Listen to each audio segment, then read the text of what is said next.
ကျွန်တော်ပြုံးနေမြို့မှာဂရံမြေအမျိုးအစားတွေအများကြီးရှိတဲ့ရက်ကွက်တွေအများကြီးရှိတယ်အဲ့ဒီရက်ကွက်ထဲမှာကျွန်တော်ဒါရက်ကွက်ကြီး1ကနေ10ဆိုရင်ဂရံမြေအမျိုးအစားတွေဖြစ်တယ်အဲ့ဒီ1ကနေ10ထဲမှာကျွန်တော်8နဲ့10ဆိုရင်ကျွန်တော်ဒါဗဒေတာမြို့သစ်လို့ခေါ်တဲ့ဒါနောက်ပိုင်းမှာပေါ်ပေါက်လာတဲ့မြို့သစ်ဂရံမြေအမျိုးအစားတွေဖြစ်တယ်အဲ့တော့မြို့ဟောင်းဂရံမြေအမျိုးအစားရောမြို့သစ်ဂရံမြေအမျိုးအစားရောအဲ့ဒီနှစ်ခုထဲမှာကျွန်တော်အကြိုက်ဆုံးရက်ကွက်ကဘာရက်ကွက်ဖြစ်မလဲပြီးတော့ကျွန်တော်မိတ်ဆွေတွေအကြိုက်ဆုံးရက်ကွက်ကဘာရက်ကွက်ဖြစ်မလဲပြီးတော့ကျွန်တော်ရဲ့ customer တွေအကြိုက်ဆုံးရက်ကွက်ကဘာရက်ကွက်ဖြစ်မလဲအဲ့တော့ရောင်းလို့အားနဲ့ဝယ်လို့အားနဲ့အရန်ကိုကောင်းတဲ့ရက်ကွက်ကဘယ်လိုရက်ကွက်မြေအမျိုးအစားတွေဖြစ်မလဲပြီးတော့နောက်တစ်ခုကကျွန်တော်တို့အခုချိန်မှာဆိုရင်အဲ့ဒီရက်ကွက်ထဲမှာဂရံမြေမျိုးစားကိုကျွန်တော်ဒါ invest လုပ်မယ်ဆိုရင်ရောအကျိုးအမြတ်အများကြီးရနိုင်တဲ့ရက်ကွက်ကဘယ်လိုရက်ကွက်မျိုးဖြစ်မလဲဒါမှမဟုတ်ဆိုရင်ကျွန်တော်မိတ်ဆွေတွေနေထိုင်ခြင်းနဲ့ဆိုရင်အဲ့ဒီဂရံမြေမျိုးစားထဲမှာဘယ်ရက်ကွက်ကိုရွေးချယ်လို့ရမလဲဆိုတာကိုကျွန်တော်ကဒီနေ့နည်းနည်းလေးကျွန်တော်သုံးသပ်ပြသွားမှာဖြစ်ပါတယ်ခင်ဗျကျွန်တော်ကတော့ပြုံးနေမြို့မှာရှိတဲ့ခမသိကြမှန်ကန်တဲ့မြေလေးတွေနဲ့အိမ်လှလှလေးတွေပဲအဓိကရွေးချယ်ရောင်းချပေးနေတဲ့ဒေါက်တာစိုးမိုးဖြစ်ပါတယ်ခင်ဗျအဲ့တော့ပထမဆုံးအနေနဲ့ကတော့ကျွန်တော်ဒါရက်ကွက်ကြီး1ရက်ကွက်ကြီး1ကဆိုရင်ကျွန်တော်ဒါပြုံးနေရဲ့မြို့လယ်ကောင်မှာအနည်းဆုံးရှိတဲ့ရက်ကွက်ကြီးတစ်ခုဖြစ်တယ်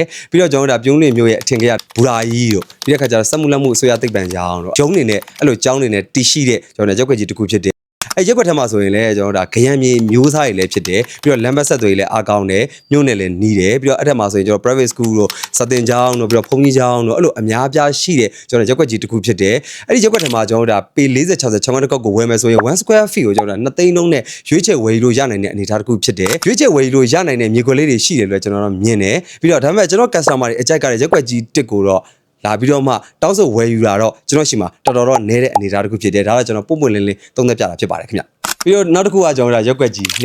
ရက်ကွက်ကြီး2ကတော့အခုကျွန်တော်ပြုံးနေမြို့ရဲ့ဒီမှာမြန်မာနိုင်ငံမှာအလားဆုံးလို့ကျွန်တော်တို့တင်စားထားတယ်တင်စားနေတဲ့ကျွန်တော်တို့ဒီ6တက်ဈေးပေါ်တဲ့ရက်ကွက်ကြီး2နေတာတစ်ခုဖြစ်တယ်သူကလည်းအချက်ချာတော်တော်အားကောင်းတယ်ဒါပေမဲ့ရက်ကွက်ကြီး2မှာဆိုရင်ကျွန်တော်ရောင်းကွက်တော်တော်ရှားပါတဲ့အနေအထားတစ်ခုဖြစ်တယ်တကယ်လို့ရောင်းကွက်ထွက်ခဲ့တယ်ဆိုရင်လည်း1 square feet ကို3သိန်းကျော်နဲ့ကျွန်တော်တို့ရောင်းတဲ့အနေအထားတစ်ခုဖြစ်တယ်အဲ့တော့ရက်ကွက်ကြီး2မှာကျွန်တော်တို့မြေကွက်အလွတ်တွေပေါ်တယ်အိမ်အလွတ်လေးတွေထွက်တယ်ဆိုရင်တော့လက်မနေပဲဝယ်ထားတဲ့နဲ့ရက်ကွက်ကြီးတစ်ခုလို့ကျွန်တော်တို့မြင်တယ်အဲ့တော့ပိုင်ဆိုင်မှုကအရန်ခိုင်ပါတယ် location အရန်ကောင်းတဲ့ရက်ကွက်ကြီး2အနေအထားဖြစ်ပါတယ်ခင်ဗျနောက်တစ်ခုကကျွန်တော်တို့ရက်ကွက်ကြီး3နဲ့4ရက်ကွက်ကြီး3နဲ့4ကကျွန်တော်တို့ပြုံးနေမြို့လေကောင်နိုင်စင်အနီးနားတဝိုက်မှာရှိတဲ့ရက်ကွက်ကြီးတွေဖြစ်တယ်ပြီးတော့ကျွန်တော်တို့အဲ့ဒီနေရာမှာဆိုရင်ကျွန်တော်တို့ဂရံမြေအမျိုးအစားတွေဖြစ်တယ်ဟိုးအရင်တုန်းကမြို့ဟောင်းလို့ခေါ်တဲ့မြို့ဟောင်းဂရံမြေအမျိုးအစားလို့ကျွန်တော်တင်စားထားတဲ့ရက်ကွက်ကြီးတွေအနေအထားဖြစ်တယ်အဲ့ဒီမှာလည်းတော်တော်ရောင်းွက်ရှားတဲ့အနေအထားတစ်ခုဖြစ်တယ်ပြီးတော့နောက်တစ်ခုကလူနေမှုတိတ်တဲတဲ့အနေအထားတစ်ခုဖြစ်တယ်ပြီးတော့ကျွန်တော်တို့အဲ့ဒီမှာဆိုရင်တိုက်ခန်းလေးတွေနဲ့နေတဲ့ဒါမိသားစုဝင်တွေတော်တော်များများရှိတယ်အဲ့တော့ကျွန်တော်စီးပွားရေးလုပ်ချင်တဲ့သူတွေရွေးချယ်လို့ကောင်းတဲ့ရက်ကွက်ကြီး3နဲ့4ကတော့အခုချိန်မှာဆိုရင်တော်တော်လေးရောင်းအားကောင်းတဲ့အနေအထားတစ်ခုဖြစ်ပါတယ်ခင်ဗျနောက်တစ်ခုကကျွန်တော်တို့ရက်ကွက်ကြီး9နဲ့6ရက်ကွက်ကြီး9နဲ့6ကကျွန်တော်တို့ဆက်ရရှိနေပြီးတော့မှပြုံးနေမျိုးရဲ့ကျွန်တော်တို့လမ်းညွန်လို့အကောင်းဆုံးနေရာဖြစ်တဲ့ကျွန်တော်တို့ golf queen ပေါ့နော်အဲ့ဒီ golf queen အနီးနားမှာရှိတာရက်ကွက်ကြီး9 golf queen နဲ့ကက်ရက်ဖြစ်ပြီးတော့မှကျွန်တော်တို့ကန်တော်လေးတို့ကန်တော်ကြီးတို့အဲ့လိုပြီးတော့ကနမာမြိုင်တို့ပြီးတော့အထင်ကြီးနေရာတွေမြိုင်ကူးမြိုင်တွေစူးစီးနေတာရက်ကွက်ကြီး6ပေါ့နော်အဲ့ဒါ9တွေ6တွေပေါ့အဲ့တော့ရက်ကွက်ကြီး9နဲ့6ကတော့ကျွန်တော်တို့ပြုံးနေမျိုးရဲ့အေဂျင့်တာယာစိတ်ငြိမ်တဲ့အရန်ကိုကျွန်တော်တို့လူကြိုက်များတဲ့ရက်ကွက်ကြီးဖြစ်တယ်ဂရံမြေအမျိုးအစားတွေဖြစ်တယ်အဲ့လိုနေရာမှာဆိုရင်ကျွန်တော်တို့1 square feet ကိုကျွန်တော်တို့3သိန်းခွဲ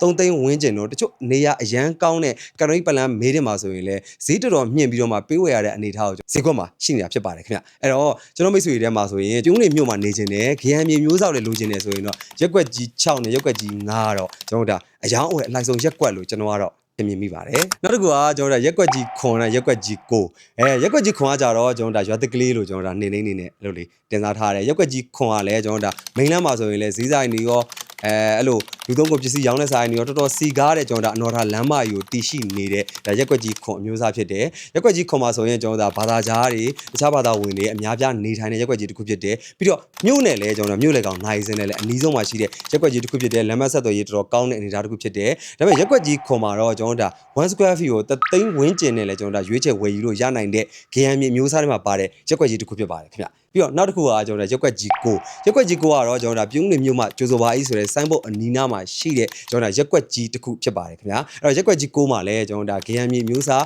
ရွာမြေမျိုးစားရက်ကွက်ကြီးမြေမျိုးစားတွေကိုကျွန်တော်တို့ဝယ်ယူလို့ရနိုင်တဲ့အနေအထားတစ်ခုဖြစ်တယ် ပြီးတော့နောက်ထပ်ကျွန်တော်တို့ပြုံးလိုမျိုးရဲ့အိမ်ချက်မြေဈေးကွက်မှာအခုနောက်ပိုင်းလူကြိုက်အရန်များတဲ့ရက်ကွက်ကြီးကတော့ရက်ကွက်ကြီး30ဖြစ်ပါတယ်ခင်ဗျာကျွန်တော်ပြုံးလိုမျိုးမှာဗရီဇာကောင်းဝင်းကြီးလို့ခေါ်တဲ့ကျွန်တော်ကောင်းဝင်းတီရှိတဲ့အဝင်းဝိုင်းမှာတီရှိတဲ့နေရာကတော့ကျွန်တော်ဒါရက်ကွက်ကြီး30ဖြစ်တယ်ရက်ကွက်ကြီး30ကကျွန်တော်တို့ဒါတိဆောက်ပုံရောဖွဲ့စည်းမှုရောတိဆောက်မှုရောအရန်ကိုအချက်ကြာပြီးတော့မှတက်ရနဲ့စနစ်တကျတိတိကျတိဆောက်ထားတဲ့ကျွန်တော်ဒါမြို့သစ်လို့ခေါ်တဲ့ရက်ကွက်ကြီး30ဖြစ်တယ်ရက်ကွက်ကြီး8လည်းဖြစ်တယ်ရက်ကွက်ကြီး30မှာဆိုရင်ကျွန်တော်ဒါမန္တလေးလမ်းရှိုးလမ်းမနဲ့ဒီဘက်ကျွန်တော်ပြုံးလိုမျိုးရဲ့မြို့ချောင်းလမ်းကိုတွေ့တန်းထားတဲ့လမ်းမကြီးတွေကလည်းအများကြီးရှိတယ်ပြီးတော့နောက်တစ်ခုကမြို့ဟောင်းလို့ခေါ်တဲ့ရက်ကွက်ကြီး6နဲ့ဟိုဘက်မြို့ချောင်းလမ်းကိုခေါ်တဲ့ဒါတွေ့တန်းထားတဲ့စပယ်လမ်းမကြီးဆိုတာလည်းအရန်ကို develop ဖြစ်နေတဲ့ဒါနေရာတနေရာဖြစ်တယ်လမ်းမကြီးတစ်ခုဖြစ်တယ်ပေါ့နော်အခုနောက်ပိုင်းကျွန်တော်မိတ်ဆွေတွေထဲမှာကျွန်တော်ရဲ့ customer တွေထဲမှာနေထိုင်ခြင်းနဲ့ဝယ်ယူခြင်းနဲ့ဆိုရင်ကျွန်တော်ဒါဒီပြုံးနေမြို့ဟောင်းမကြိုက်တဲ့သူတွေဆိုရင်လည်းကျွန်တော်ဒါဗရိဒါမြို့သစ်ကိုတိတိတာတာထင်သာမြင်သာကျွန်တော်ရွေးချယ်လာတာကျွန်တော်ခံစားမိတယ်ဈေးကွက်အနေထားအရလည်းကျွန်တော်တော်တော်လေးမြင့်မားလာတဲ့အနေထားကိုလည်းကျွန်တော်တွေ့မြင်ရတာဖြစ်ပါတယ်ခင်ဗျ